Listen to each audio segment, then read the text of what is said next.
আপনারা তো সকলে জানেন যে বলিউডের বিখ্যাত কমেডিয়ান রাজপাল ইয়াদব কদিন আগে একটা কেসের জন্য এখন জেলে বন্দি আছে।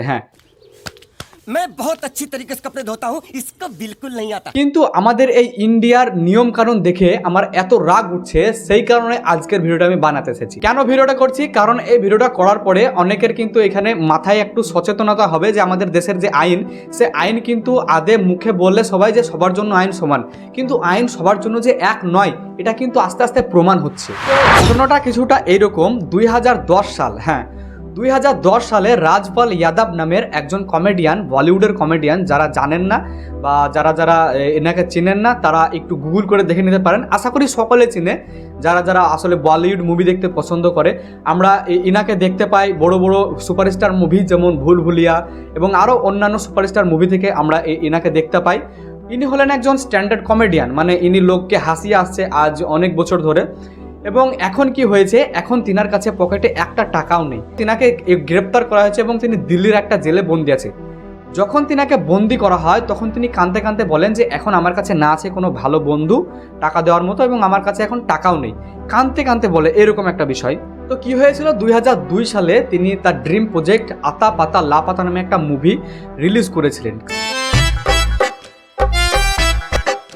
अच्छा बंगला कहाँ है जो दिखाए? बंगला चोरी हो गया ना? अरे यार जिस जगह बंगला था उस स्पॉट पे चलो। সেই মুভিটা বানানোর জন্য তিনি একটা দিল্লির শিল্পপতির কাছ থেকে 5 কোটি টাকার লোন নিয়েছিলেন এবং তিনি ভেবেছিলেন যে সেই মুভির ইনকাম থেকে তিনি সেই লোনটাকে পরিশোধ করবে।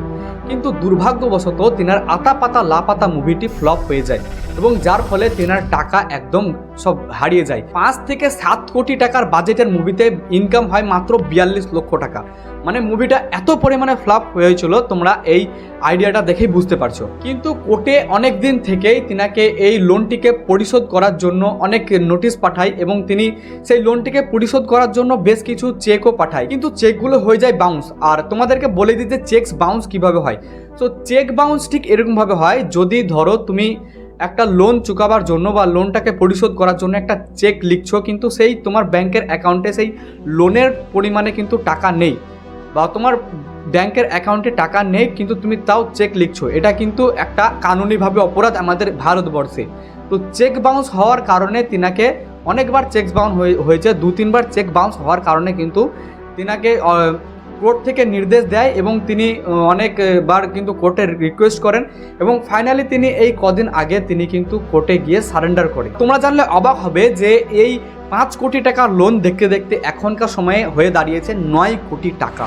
এখন 9 কোটি টাকা ইনার পক্ষে কিন্তু এখন পরিশোধ করা অসম্ভব হয়ে উঠেছে। আর ইনার যত বলিউডের যত ফ্যান আছে বা বলিউডের যত ফ্রেন্ড আছে, যাদের সঙ্গে এই হিরো নায়িকাদের সঙ্গে এনারা কিন্তু এই অ্যাক্টিং করে এসেছে, তো তিনারা এখন তার পাশে দাঁড়ানোর চেষ্টা করছেন। এটা দেখে খুব ভালো লাগছে। বাট এখানে একটা খুবই নির্লজ্জজনক ঘটনা উঠে আসছে, যেটা হলো দেশের আইন সবার জন্য এক বলা হলেও দেশের আইন কিন্তু সবার জন্য এক নয়। বিজয় মালায়া নামের একজন ব্যক্তি 9,000 কোটি টাকা লোন নিয়ে ইউকে পালিয়ে গেছে। তারপর নীরজ মোদি নামে একজন ব্যক্তি 14,000 কোটি টাকা নিয়ে পালিয়ে গেছে। এরকম আরো অনেক আছে, যেমন মেহুল চোকসি নামের একজন ব্যক্তি 13,500 কোটি টাকা নিয়ে এখন গায়েব। তাদেরকে এখন খুঁজে পাওয়া যাচ্ছে না, কারণ তারা এখন বিদেশে পালিয়ে গেছে।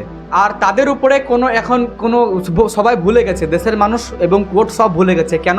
কারণ তাদের পিছনে আছে পলিটিক্যাল সাপোর্টস। কিন্তু এই যে রাজপাল ইয়াদব, তিনি একজন খুব নর্মাল মানুষ, তিনি একজন অ্যাক্টর হতে পারেন, কিন্তু একজন নর্মাল মানুষ, কোনো পলিটিক্যাল সাপোর্ট তার পিছনে নেই, তার জন্যই কিন্তু এখন এইখানে পড়ে আছে।